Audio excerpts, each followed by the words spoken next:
கிறிஸ்து சுவிசேஷ ஆலயத்திலிருந்து 5 நிமிட தியானம். தினம் ஒரு வேத வசனத்திற்கு உங்களை அன்புடன் வரவேற்கிறேன். இன்றைக்கு நாம் தியானிக்கும்படியான வேத வசனம் 35ஆம் சங்கீதம் 1ஆம் வசனம். தாவீதின் சங்கீதம். கர்த்தாவே, நீர் என் வழக்காடிகளோட வழக்காடி என்னோடு யுத்தம் பண்ணுகிறவர்களோட யுத்தம் பண்ணும். என்னால் மற்றவர்களோடு கூட யுத்தம் பண்ண முடியவில்லை. ஏன்னு சொன்னால், என்னை காட்டிலும் பலவான்களாக இருக்கிறார்கள். என்னை காட்டிலும் அதிகமான அவர்கள் படைகளோடு கூட வருகிறார்கள்.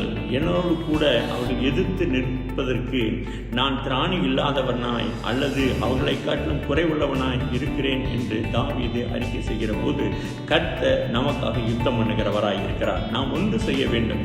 கர்த்தரிடத்தில் யுத்தம் பண்ணும்படியாய் நாம் ஒப்பு கொடுத்து விட வேண்டும். அப்பொழுது கர்த்தர் நமக்காக யுத்தம் பண்ணுவார். யாத்திராகமம் 14ஆம் அதிகாரம் 14ஆம் வசனம் இப்படி சொல்கிறது, கர்த்தர் உங்களுக்காக யுத்தம் பண்ணுவார், நீங்கள் சும்மா இருப்பீர்கள் என்று மோசே சொல்கிறார்.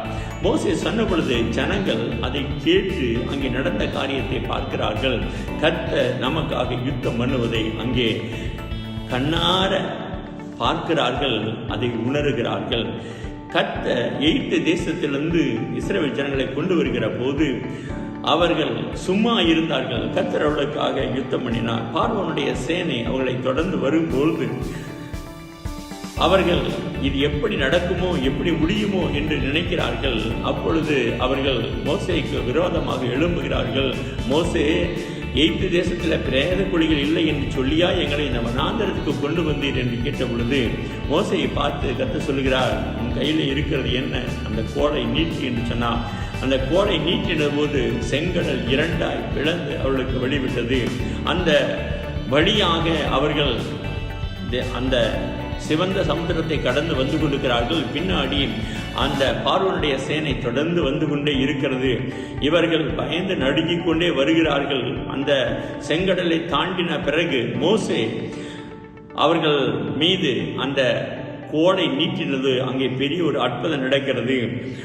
அந்த தொடர்ந்து வந்த அந்த பார்வனுடைய சேனை இப்படியாக சொல்கிறார்கள், அவருடைய ரதங்களிலிருந்து உருளைகள் கடலவும் அவர்கள் தங்கள் ரதங்களை வருத்தத்தோடு நடத்தும் பண்ணினார். அப்பொழுது எகிப்தியர் இஸ்ரவேலரை விட்டு ஓடிப்போவோம், கர்த்தர் அவர்களுக்கு துணை நின்று எகிப்திற்கு விரோதமாக யுத்தம் பண்ணுகிறார் என்று அவர் சொல்லுகிறார்கள். ஆமென். கர்த்தர் அவர்களை நோக்கி பார்க்கிறார். அப்பொழுது அவர்களுடைய ரதங்களை அவர்கள் நடத்த முடியவில்லை. அந்த யுத்தத்தில் அவர்கள் முன்னேறி வர முடியவில்லை. இவர்கள் அதற்குள்ளாக செங்கடலை தாண்டி வெளியே வந்து விடுகிறார்கள். இப்பொழுது மோசே தனது கோலை நீட்டுகிற பொழுது அந்த செங்கடல் 2ம் ஒன்றாய் இணைகிறது. அங்கே இருந்ததான அத்தனை பேரும் அவர்கள் அந்த கடலில் மூழ்கி போனார்கள்.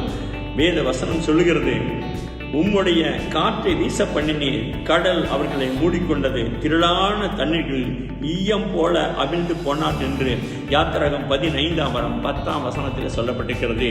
அவர்கள் ஈயம் போல அமிழ்ந்து போனார்களாம்.